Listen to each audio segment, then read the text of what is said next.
Merhabalar, Eser'in mutfağına hoş geldiniz. Bugün sizler için muhteşem bir peynirli taş kadayıf tarifi hazırladım. Herkesin kısa sürede kolaylıkla yapabileceği çok lezzetli bir tatlı ve eminim ki sizlerin de favorisi olacak. Dilerseniz nasıl yapmışım buyurun hemen başlayalım. Tarifime öncelikle şerbeti hazırlamakla başlıyorum. Tencerenin içerisine 1 su bardağı şeker, 1 su bardağı su ve birkaç damla limon suyu sıkıyorum. Şerbeti güzelce karıştırdıktan sonra ocakta kaynamaya alıyorum. Ocakta kaynamaya başladıktan sonra 5 dakika kısık ateşte kaynatmanız yeterli.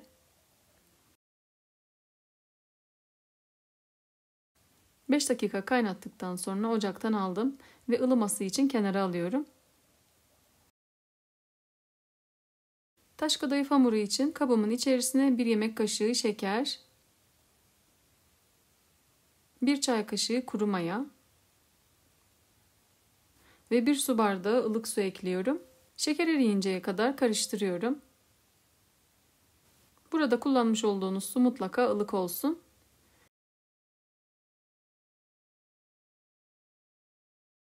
Şeker güzelce eridikten sonra üzerine 1 su bardağı irmik ve yarım su bardağı un ekliyorum. Ve malzemelerimi karıştırıyorum.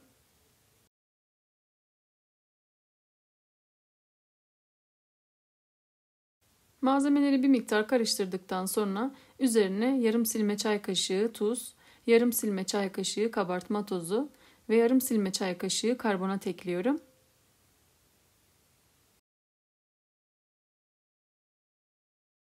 Daha sonra ılık sütümü ilave etmeye başlıyorum.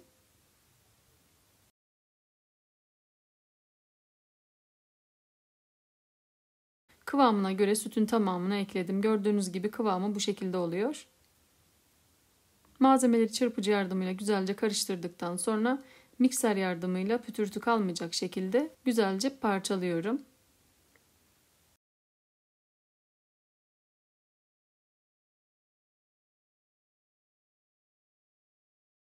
Bir dakika boyunca tüm malzemelerimi mikserden geçirdim. Üzerini kapatıp 20 dakika mayalanmaya bırakıyorum. 20 dakikanın sonunda gördüğünüz gibi taş kadayıf hamurumuz mayalandı. Kıvamımız istediğimiz gibi oldu ve herhangi bir pütürtü de kalmadı. Gördüğünüz gibi pürüzsüz bir kıvamı var. Pişirme aşamasında kolaylık olması için uygun bir sürahinin içerisine alıyorum.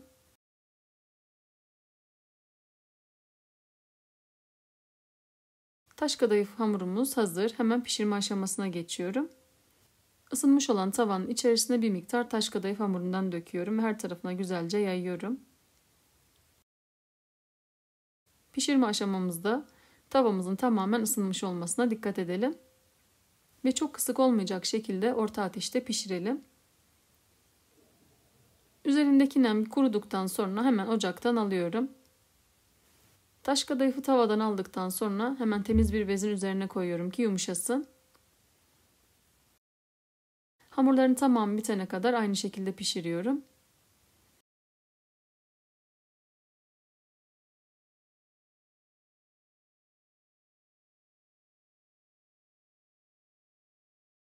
Gördüğünüz gibi taş kadayıflarımızın hepsini pişirdim.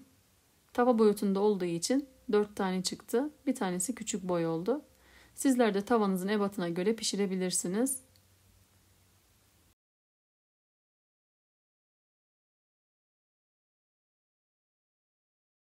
Taş kadayıfımı pişirmiş olduğum tavanın içerisine 1 tatlı kaşığına yakın tereyağını ekliyorum. Ve içerisinde erimesini sağlıyorum. Daha sonra da taş kadayıflardan bir tanesini tabanına yerleştiriyorum. Ve üzerine rendelenmiş kaşar ilave ediyorum. Eğer künefe peyniri bulabilirseniz onu da kullanabilirsiniz.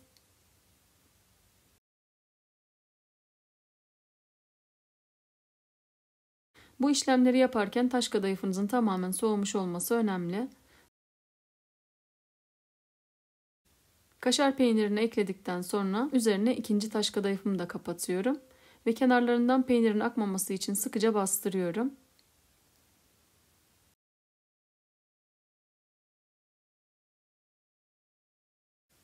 Taş kadayıfımız hazır. Ocakta pişirmeye alıyorum. Taş kadayıfımı kısık ateşte pişiriyorum. Çok çabuk pişeceği için alt tarafını kontrollü bir şekilde pişirelim. Altını çevirmeden önce üst tarafına da 1 tatlı kaşığı tereyağı ekliyorum ve her tarafına sürüyorum. Tatlımızın alt tarafı pişti. Hemen üst tarafını da aynı şekilde çevirip pişiriyorum. Taş kadayıfımın altı da üstü de çok güzel şekilde pembeleşti. Hemen ocaktan alıyorum. Tatlımı sunum tabağına aldıktan sonra şerbetiyle buluşturmadan önce dilimlere ayırıyorum.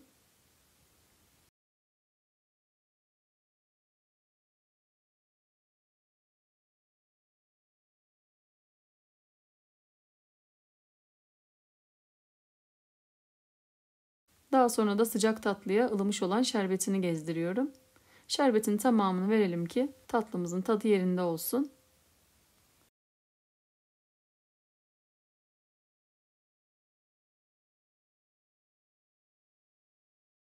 Peynirli taş kadayıfımız hazır. Şöyle hemen sizlere bir dilim alıp kıvamını yakından göstermek istiyorum. İnanılmaz lezzetli ve çok beğeneceğinizden eminim. Lezzetine doyum olmaz bir tarif. Kesinlikle denemenizi tavsiye ederim. Deneyecek olan arkadaşların yorumlar kısmında düşüncelerini bekliyor olacağım. Bugünlükte bir tarifimin daha sonuna geldim. Umarım çok beğendiğiniz bir lezzet olmuştur.